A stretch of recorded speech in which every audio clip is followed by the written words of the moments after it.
Alright, so there are going to be 3 exercises for maximal strength. Day 1, lunge jumps, powerful or explosive step-ups, and the box jumps. The box jumps in this phase are going to look very similar, if not exactly the same, as the stabilization endurance box jumps. However, the tempo and all that is going to be a little different, but we'll touch on that when we get there. So the first one, lunge jumps. These can be done in an alternating manner or non-alternating. I'll demonstrate both ways. There's no right or wrong way. It's pretty much just coaching preference. So we're going to start like we'd be in a split squat. Exaggerated step back. Hips are facing forward. My trail leg, I'm on the ball of my foot, and my front foot flat on the ground. So basically this is going to be a regular split squat. You're coming down, but at the top, instead of just standing up, you're jumping up. So again, this will be a non-alternating set.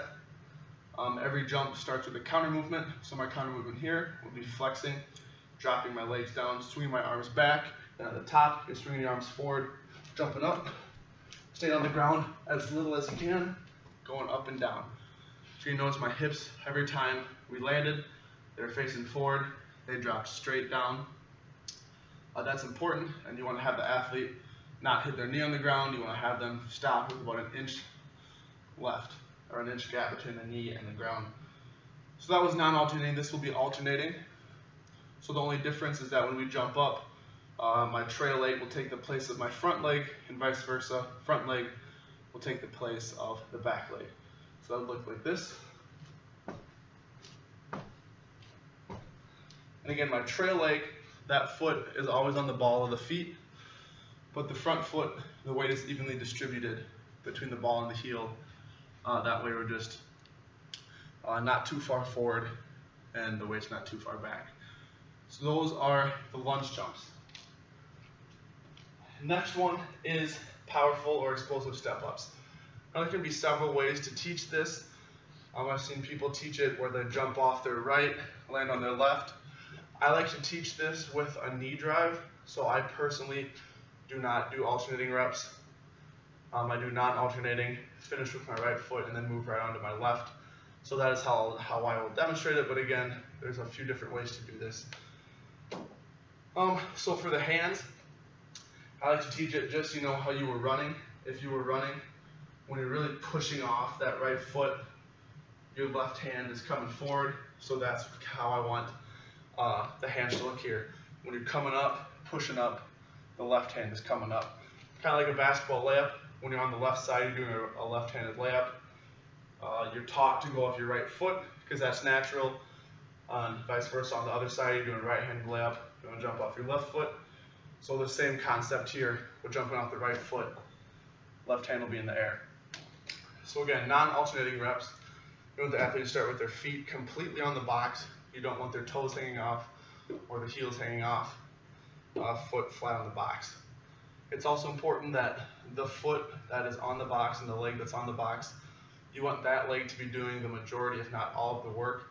So it's important that when you're teaching this, that this leg is just here for stability, not to help assist on the jump. Again, the foot that's on the box, that's the one that we want to be focusing on. So, like I said, right foot is on the box, so we're going to start with the right hand in the air, and then when we come up, the left hand will be up. So as I just did, when we're jumping, I really want you to push and flex this hip, get the knee up as high as you can. Each rep, explosive like you're sprinting, drive that knee through. So again, it would look like this, and back. Explode up, back down. Explode up, back down. Again, when you jump and land, you want the athlete to keep their whole foot on the box, just because that'll help prevent injury. I think it's important to get those arms in there just to help be as explosive as possible. And then obviously we do the left side, so when you do the left side, the right hand would come up at the top. So that's the explosive, powerful step up. Again, just one variation, but that's how I teach it. So the next is a box jump. Again, this is going to look very similar to the stabilization sagittal box jump, but this one's going to be done with a repeating tempo instead of holding the landing. Although landing with proper mechanics is still very important for all three of these and every plyometric exercise. So just like for the stabilization endurance box jump, start with the counter movement, about a 4 squat, hands coming back, and from there explode up, land flat on the box, knees over toes, shoulders over knees. And from here, depending on the height of the box and the progression of the athlete, if they're advanced, elite, as opposed to beginner, if the box isn't too high, you can just have the athletes then jump back down and then get back to the starting position and go again, since it's a repeating tempo. Or if the box is high and you just don't want the athlete jumping down, you can always have them step down or put another box there. So when they get to the top, they can step down. That way there's just not a lot of unnecessary force given to the athlete. So again, I'll show you both ways.